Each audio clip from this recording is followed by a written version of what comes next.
Bonjour, bienvenue à l'atelier librairie. Le livre Voyageur, animé par Fabienne Roch et moi-même, Bruno Lalonde. Nous sommes à Montréal le 13 avril 2020. Alors cette nuit, 3 heures du matin, 3h30, je me suis réveillé pour aller commettre une vidéo. Mais j'ai oublié de mettre le son.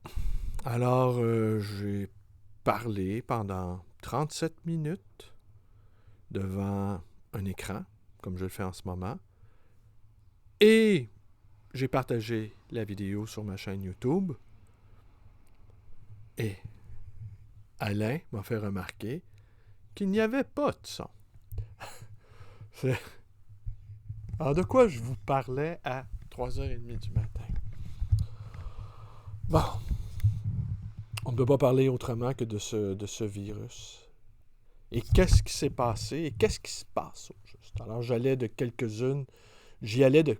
quelques réflexions, à la fois improvisées et à la fois tout de même un peu réfléchies, malgré la nuit.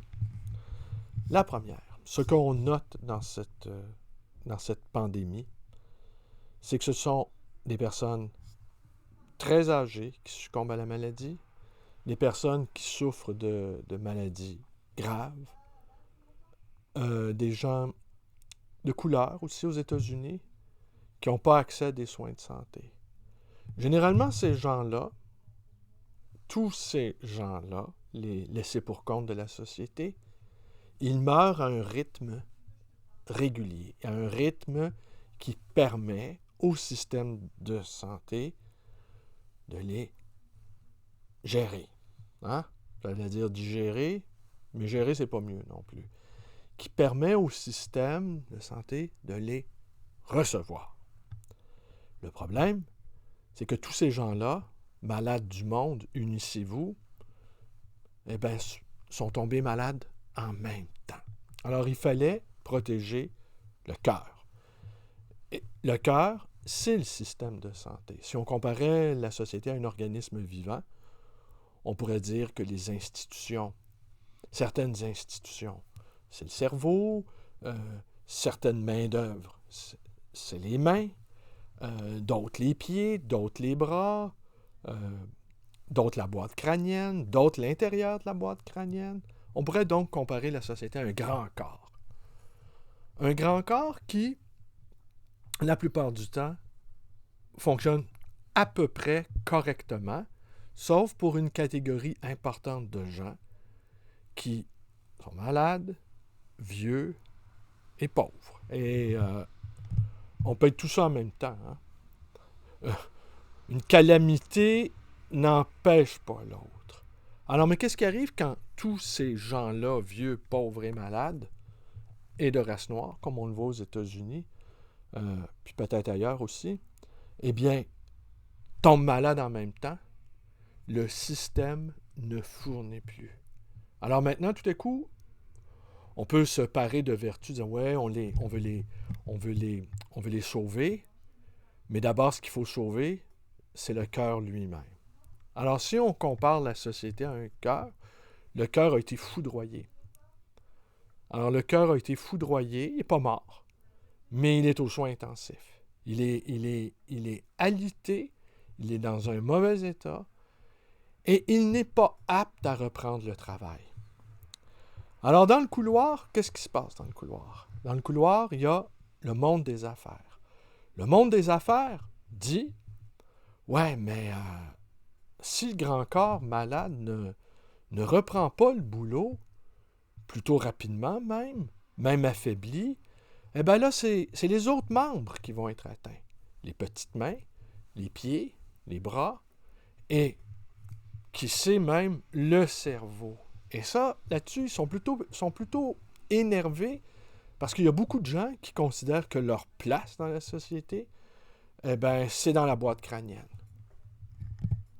Alors, eux, et puis en même temps, il y a les médecins, il y a les spécialistes de la santé, qui sont à la fois des médecins et des technocrates, disent aux gens d'affaires, on va vous le dire quand le patient va pouvoir sortir du lit, et c'est possible que la convalescence soit longue, c'est possible qu'il y ait même une période de réhabilitation, c'est possible marchent en marchette même, à l'instar de ces pauvres vieux campés dans les CHSLD.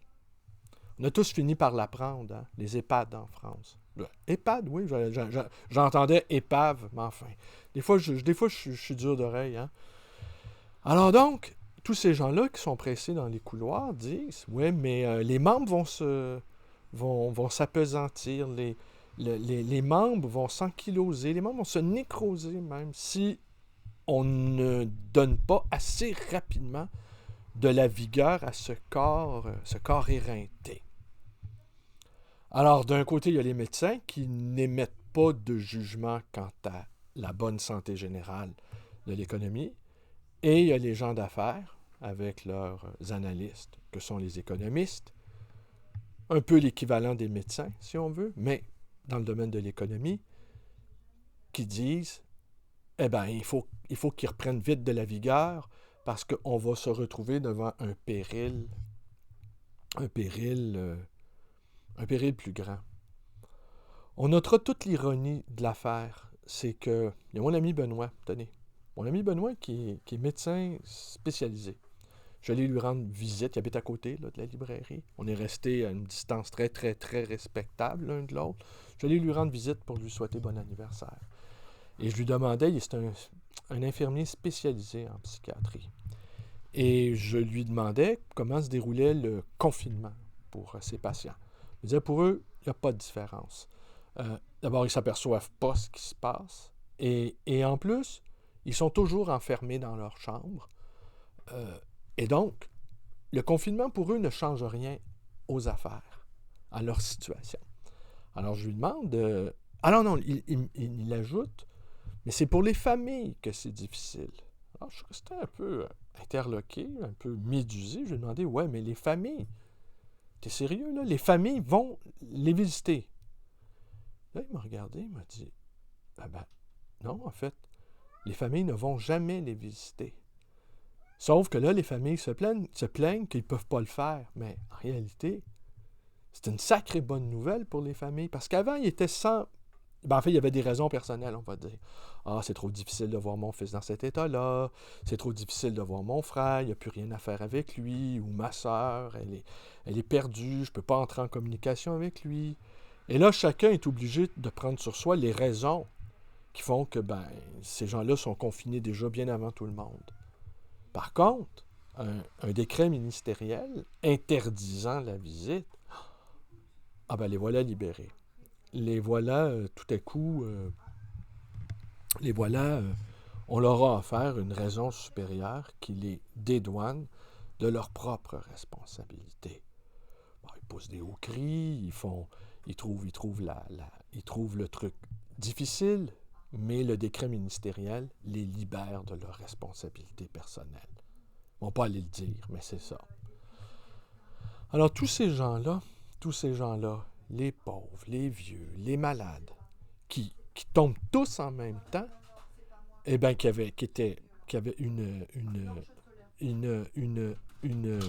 avaient une impuissance quasi totale par leur nombre et par le fait qu'ils tombent tous au combat en même temps, tout à coup se mettent à exister et tout à coup sont dotés d'une extraordinaire puissance. Leur impuissance est devenue une menace totale pour nous. C'est une chose que la mécanique, à la fois sociale et de médecine, n'avait pas envisagé qu'un grand nombre de gens jugés par le cerveau et les autres membres du corps inutiles, tout à coup, puissent représenter une telle menace. On savait qu'ils représentaient un fardeau fiscal, cependant. Mais bon, il faut quand même payer son écho. Il faut quand même s'acheter une bonne conscience. Mais là, c'est plus ça. Ils tombent tous en même temps et la mécanique est enrayée. Et elle cale. Et là, tout à coup, tout le corps en entier est menacé. Oh, c'est embêtant, ça. C'est embêtant. C'est drôlement embêtant. Alors, en boutade, je disais, grabataire du monde, unissez-vous. Hein. Ce n'est plus prolétaire du monde, unissez-vous, c'est grabataire de la terre entière, unissez-vous, et vous allez mettre à mal, pour de bon, ce système néolibéral. Ce système fondé sur l'abstraction. Ça, c'était une des réflexions qui me venait. Ensuite, il y a une autre réflexion qui me venait. C'est que beaucoup disent aussi, ah ça y est, c'est Gaïa. C'est Gaïa qui se rebiffe. C'est Gaïa qui, tout à coup, en a plein le cul de nous. Mais honnêtement, Gaïa, là, pour l'appeler par son petit nom, Gaïa n'a jamais rien eu à foutre de l'espèce humaine. Jamais. Jamais, jamais, jamais. L'espèce humaine, à travers son histoire, une histoire éprouvante, une histoire pleine de calamités, pleine de dangers, que ce soit des monstres de science-fiction aux astéroïdes qui viennent frapper l'espèce humaine de plein fouet, des cycles de glaciation, des maladies épouvantables, parce que bon... Alors bref, Gaïa n'a jamais été vraiment un lieu hospitalier pour l'espèce humaine. Oui, c'est sûr, son chalet au bord du lac, quand il n'y a pas trop de hors-bord, c'est beau la nature. Ou encore un beau terrain de golf, là, l'herbe rasée de près. Et puis là, avec un beau soleil, puis la petite mécanique qui nous transporte, qui transporte nos fers, vous voyez ce que je veux dire, là? Alors, c'est sûr, cette nature-là, parfaitement domestiquée, on aime bien ça. Mais là, la nature, elle ne s'est jamais préoccupée. Alors, l'être humain, oui, c'est ça aussi qu'on peut dire. Oui, l'être humain, sa base, elle est biologique, elle est de nature. Mais c'est là que se trouve l'ingéniosité de l'espèce humaine. C'est qu'il s'est extirpé de sa condition, on va dire, non pas animale, mais on va dire biologique, tenez. Parce qu'on reste des animaux. Mais il s'est extirpé par le travail de son esprit. Et il faut le reconnaître, l'espèce humaine, elle est prodigieusement créative. Elle est courageuse, elle est hardie, oui, elle est colonisatrice.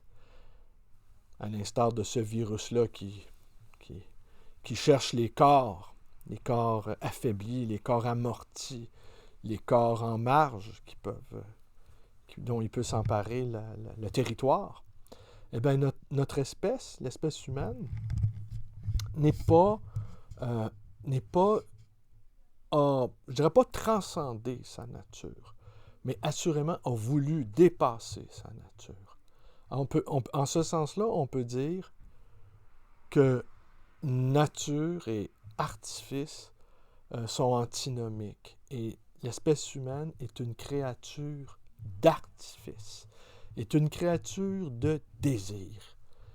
Et c'est là aussi que je dirais, les collapsologues ou tous les adeptes de la décroissance saisissent mal ce qui pousse la nature, l'espèce humaine. Je ne parle pas de nature parce que j'ai chassé de mon vocabulaire ces termes de nature humaine parce que c'est trop figé. Et l'évolution est lente, mais on en a fait du chemin. Et on n'a rien qu'à regarder toutes les merveilles, toutes les incroyables créations, que ce soit des appareils qui nous permettent de mesurer l'univers en expansion, des appareils qui permettent de découvrir le minuscule, l'invraisemblablement petit, la physique quantique, les grands artistes, les génies, Bach, Mozart. Tout ça, ça appartient à l'espèce humaine. Tout ça est un legs de l'espèce humaine. Et c'est toujours mu par un désir de s'arracher à sa condition. Alors ça, c'est mettre dans les esprits qu'on doit qu'on doit se retenir, qu'on est victime aussi, parce que là, il y a beaucoup qui nous disent on mérite ce qui nous arrive. Hein. On est victime, là. On est victime de notre hybris. On l'entend souvent, ça, la démesure, le délire prométhéen. Je pense que vous ne voyez pas ceux qui pensent ça, ce qu'il y a de magistral dans la quête de l'espèce humaine. Beaucoup, les survivalistes se multiplient, les collapsologues font rire les collapsologues. Je lisais, je pense, je sais plus, je me souviens plus de son nom, en tout cas, peu importe. Et lui, c'est un ancien ministre français, qui s'est installé dans un grand jardin. Il est presque autonome, il le confiait dans un article récent, mais dernièrement, il a été obligé d'aller au supermarché. Oui, très bien. Il y a des survivalistes québécois aussi qui vont construire des cabanes dans le fond des forêts. Mais il a quand même fallu des ingénieurs forestiers, des travailleurs forestiers pour tracer les routes, les ouvrir, afin que ces survivalistes-là établissent leur gîte au milieu de la forêt. Bon, très bien, ils peuvent. La forêt n'est pas un milieu très, très propice à l'agriculture, hein, faut le dire. Et c'est un milieu qui connaît les forêts québécoises, n'est jamais agréable. L'été, les chaleurs y sont suffocantes. On se fait dévorer par des nuées de moustiques affamés de sang et de tout petits moustiques, des brûlots qui arrachent la peau aux maringouins qui, eux, font des ponctions qui forent l'épiderme. Tout ça dans un climat là, absolument épouvantable, des températures tropicales. Et cette belle saison qu'on qualifie comme ça, là, elle dure très peu de temps. Après, ce sont des automnes interminables et on ne dit rien des hivers. Alors, tous ces gens-là qui se préparent, donc ce n'est pas des milieux favorables à l'agriculture, sont obligés de pratiquer la chasse et la pêche. Bon, allons-y pour la chasse. La chasse, il faut quand même des fusils. Des fusils qui sont fabriqués... il y a le tir à l'arc. Ouais, mais si on attend de manger... il y a les collets aussi, on peut poser des collets. Mais là, ça veut dire qu'on mange que du petit gibier. Bon, d'accord. Mais mettons que vous êtes un végétarien. Alors, c'est impossible. Alors, forcément, les végétariens ne sont pas en grand nombre dans les forêts boréales. Et ce ne sont que des forêts au Québec. Il y a des terres agricoles qui sont dans la vallée du Saint-Laurent, mais les terres agricoles, elles ont besoin de tout un réseau. Alors, c'est pour les collapsologues et les survivalistes, c'est pas le scénario idéal. Il n'y a pas de scénario idéal, vous avez compris? Alors, si vous avez un fusil, puis il y a des espèces aussi dont on doit se protéger dans les forêts, les ours, les coyotes, dans certaines régions, les loups même. Alors, oui, bon, vous avez votre fusil fabriqué dans une manufacture, ça vous prend des cartouches, ça vous prend des balles. Et qu'est-ce qui arrive quand tout à coup, vous avez épuisé toutes vos munitions, vous avez bouffé du lièvre à n'en plus finir, vous avez développé des allergies aux perdrix, qu'est-ce qui arrive? Eh bien, vous prenez, vous ne pouvez pas y aller à pied non plus, alors vous prenez votre 4x4 et vous retournez dans le village le plus lointain. Alors c'est bien les survivalistes, tant qu'il y a une route, tant qu'il y a un char, tant qu'il y a une voiture, tant qu'il y a un magasin d'armes et tant qu'il y a une épicerie. Mais tout ça tient ensemble. Hein? De ça, je vous parlais cette nuit, entre autres. Alors, qu'est-ce qui va se passer maintenant? Eh bien, on ne le sait trop. Moi, je pense qu'on s'en va vers une dépression économique d'une grande sévérité, d'une très, très, très grande sévérité. On va passer à travers. On va devoir maintenir, on va devoir réfréner nos désirs. Ce ne sera pas simple, étant donné que nous sommes des êtres de désir. Nos besoins, on n'a pas grand besoin dans la vie. Par contre, on peut être très sophistiqué dans l'organisation de ces besoins. Mais quant à nos désirs, eux, ils sont infinis. Ils sont infinis. Je racontais dans cette vidéo-là que, personnellement, mon ami Benoît, toujours, me disait, parce que je lui faisais part de mes sombres prévisions sur le plan économique, il me disait, oui, mais toi, t'es... Il me disait pas que j'étais économe. Il disait, t'es indifférent. Et là, je lui répondais, c'est pas que je suis indifférent. C'est que je n'ai tout simplement pas les moyens de mes désirs. Alors, moi, je peux, honnêtement, là, si on me met au défi de dépenser 1 milliard de dollars en 1 minute, je vous garantis, la minute ne sera pas écoulée que j'aurai dépensé 1 milliard de dollars. Très, très, très facilement. Je m'achète un palais à Venise. Je meuble ce palais-là à Venise un petit Van Gogh, un petit Rembrandt, un petit Picasso, quelques maîtres québécois quand même pour me rappeler d'où je viens. Je viens de dépenser combien, là? Au moins un demi-milliard, sans doute. Vous voyez, ça n'a même pas duré 10 secondes. J'ai dépensé un demi-milliard de dollars en 10 secondes. Alors, octroyez-moi un autre 10 secondes, puis l'autre demi-milliard, je vous le flambe comme ça. Et voilà. Voilà. Mais même ces milliardaires-là, qui ont l'impression de devoir rien à personne, ils ont besoin, eux autres aussi, des corps. Ils ont besoin des petites mains, ils ont besoin des petits pieds, ils ont besoin des petits cerveaux, ils ont besoin de la boîte crânienne, ils ont besoin du cœur. Même eux, qu'est-ce qui leur arrive si le grand corps en entier s'effondre, si le grand corps en entier ne sort plus du lit? Les palais vénitiens vont s'effondrer, les tableaux de maîtres qui ont besoin régulièrement de soins, d'entretien, de restauration vont s'écailler, vont tomber en morceaux. Et tout va redevenir à l'état de nature, cet état-là de nature dont nous sommes issus, mais que nous avons quitté. Que nous avons quitté irrémédiablement. Là. On va pas revenir en arrière. C'est pas vrai que l'histoire se répète. Ce qu'on vit là, d'ailleurs, c'est inédit.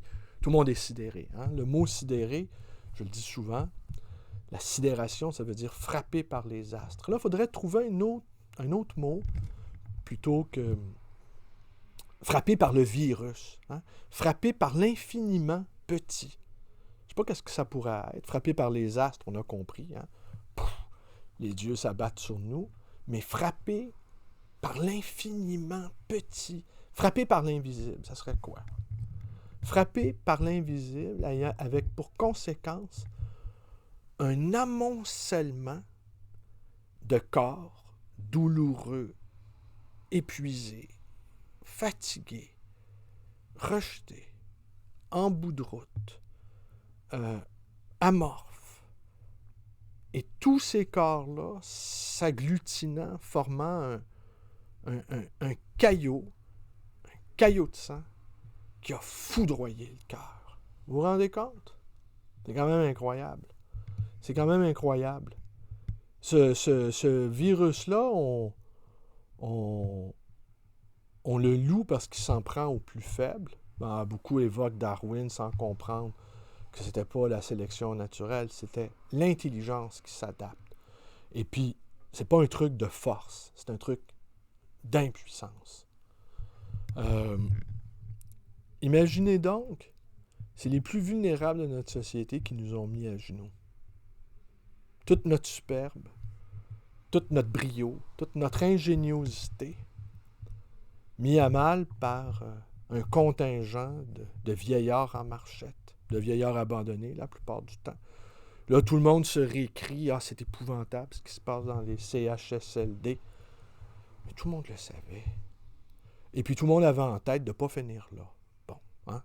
Tout le monde avait en tête que l'image de la vieillesse, c'est pas le sage qu'on vient consulter. Autour de lui, il y a de jeunes personnes enthousiastes qui recueillent les fruits de sa sagesse, mais c'est plutôt des Et puis même, on se dit même, ça va plus loin que ça, on se dit même, ces vieillards-là, ils ont été imprévoyants.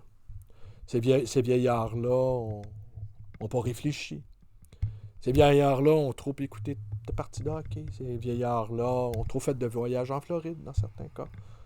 Et puis là, qu'est-ce qui leur arrive?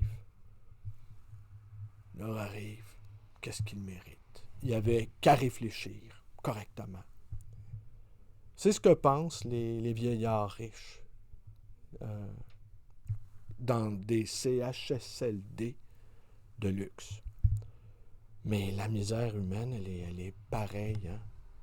Quand personne vient te visiter, quand tu ne sers plus à rien, quand on n'a pas envie non plus d'écouter la litanie de tes malheurs, de tes maladies, de ce que tu as été, l'incapacité d'assumer d'avoir été. Et qu'au fond, tout le monde s'en fout, tout le monde se préoccupe de faire sa place au soleil. Et que tout le monde se dit, non, on finira pas dans un CHSLD. Alors, ceux qui ont eu le malheur de s'y trouver, eh ben, les imprévoyants, hein, eh ben, c'est regrettable. Mais là, le problème, c'est qu'ils meurent tous en même temps. C'est ça l'horreur du truc. Et là, tout à coup, on est effrayé. Ah, les bons sentiments reviennent. Mais dans le couloir, là, les gens d'affaires puis les économistes là, disent c'est bien beau tout ça, le sentimentalisme. Là. D'ailleurs, eux sont moins sentimentaux. Hein. Faudrait quand même qu'il bouge son cul, là, ce gros corps. Là. Faudrait quand même qu'il se mette en mouvement. Là. Qu'on revienne vite aux vraies affaires. Alors, j'ai dit des choses dans ma vidéo de cette nuit, mais peut-être j'espère que le son fonctionne cette fois-ci. Que je pensais pas, je me suis pas vraiment répété, j'ai brodé, mais j'ai évoqué aussi la figure de Gaston Bachelard. Ouais, voilà. Ça se terminait comme ça. J'étais dans mon palais vénitien. Hein. Enfin, j'avais réussi existentiellement à coïncider avec mon désir. Je ne sais pas comment j'ai réussi à faire ça, mais je l'ai fait. Et je suis dans mon palais vénitien. Ma bibliothèque, elle est somptueuse. Mais tout de même, j'ai un faible pour les livres que j'ai annotés dans ma lointaine jeunesse. Et je relisais Gaston Bachelard. Gaston Bachelard. Cet incroyable philosophe des sciences, épistémologue. Et je ne pourrais pas le qualifier de critique littéraire parce qu'il n'a pas fait de critique à proprement parler. Ce méta-lecteur, voilà. Ce lecteur tout azimut, ce lecteur capable de décrypter les divers niveaux de lecture, ce lecteur de poète, avec des grilles multiples, les grilles freudiennes, les grilles jungiennes, les grilles scientifiques également, métaphoriques. C'est un poète, au fond, Bachelard. Et Bachelard, qui était à la fois ce grand poète et ce grand savant, s'était porté acquéreur d'une maison de campagne. Jusque-là, rien de très banal, hein? Rien de plus banal que ça. Se porter acquéreur d'une maison de campagne. Mais lui, dans sa naïveté paysanne, je dirais, tout aussi grand savant qu'il pouvait être, s'étonnait que la banque puisse prêter de l'argent pour s'acheter une maison, s'acheter un lopin de terre, aller chez le notaire, signer des documents, avoir toute une société de droit qui entérine et qui protège la transaction. Et pour lui, c'était presque miraculeux, tout ce processus-là du lotissement au notaire et qu'il était émerveillé par l'apparente simplicité de tout ce processus-là. Alors, il prenait le train, allait les fins de semaine dans sa maison de campagne et tout à fait, il admirait son jardin par sa fenêtre. Et je crois pas que Bachelard ait jamais imaginé ni la fin de la civilisation, ni la fin de l'humanité, ni même la fin de ce système-là. Il trouvait les fleurs belles sur son parterre. Il trouvait les arbres fruitiers, nourriciers sur son terrain. Il aimait la nuit, de sa petite fenêtre. Il pouvait se laisser aller à déployer son imaginaire en phase et en respiration avec le cosmos. Tout en s'étonnant que par quelques transactions bancaires et notariales, on pouvait se retrouver dans la nuit étoilée. Ben, c'est ça aussi notre société. C'est aussi ça l'ingéniosité de l'espèce humaine. Tout ce que nous créons, tout ce qui sort de notre esprit. Sûrement, nous provenons de la nature. Mais avant tout, nous sommes des esprits. Et c'est là l'enjeu du déconfinement qui va sans doute durer un bon moment. Dans quel état notre esprit va être? Dans quel état notre esprit va être? Est-ce que notre esprit va être hardi? Est-ce qu'il va retrouver sa créativité? Est-ce qu'il va... Moi, je parie que oui. On va vivre une crise, oui, majeure. Mais l'esprit humain ne va pas se rendre. Il n'y aura pas de reddition de sa part. Et sa capacité à rêver, sa capacité à désirer, sa capacité à se projeter dans un futur qui est le fruit de sa création, à mon sens, ne cessera pas. C'est ce que je pense. Alors, ça va être extrêmement difficile, mais ça pourrait bien être aussi extrêmement grisant, enthousiasmant. C'est sûr que pour beaucoup, ça va être très, très difficile. Peut-être pour mes proches, peut-être pour moi.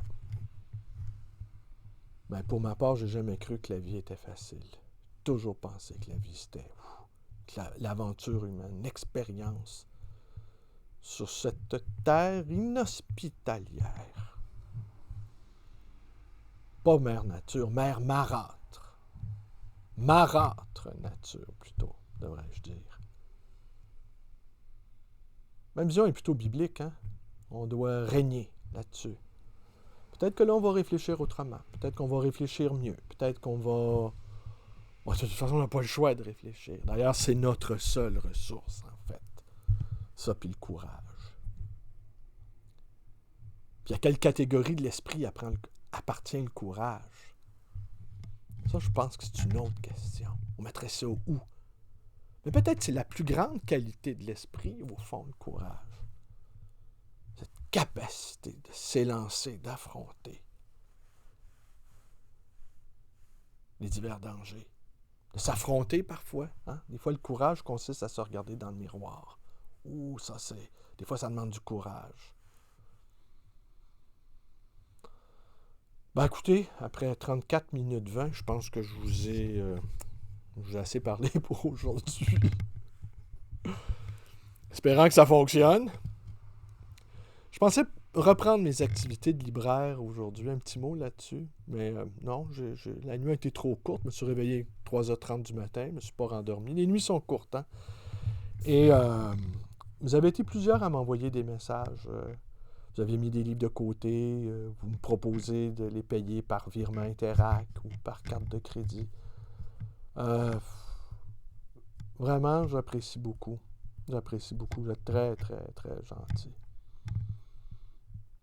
J'aurais aimé qu'on juge mon travail de libraire comme service essentiel.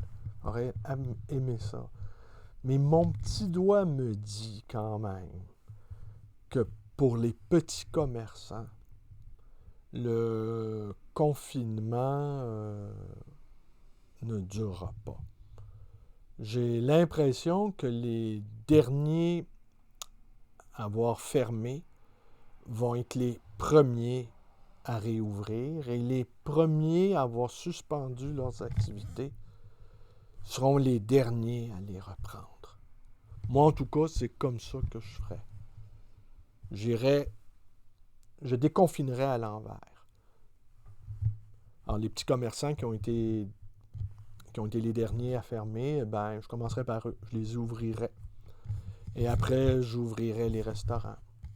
Et après, je garderai un certain nombre de mesures là, d'éloignement physique. Là. Et je finirai pas par les écoles. L'école, en fait, je ne ferai pas reprendre l'école là, maintenant. Là, les cours reprendraient en septembre. Et j'irais comme ça, étape par étape, un déconfinement qui pourrait durer la même durée de temps qu'a duré la période où s'est établi le confinement. En tout cas, c'est comme ça que je ferais. Mais, ben voilà. Vous dites peut-être qu'il y a un désir là de j'ai hâte de reprendre mes activités. Ouais, parce que le travail, ça structure. Hein? N'importe quel travail est structurant. L'horaire, la régularité des horaires.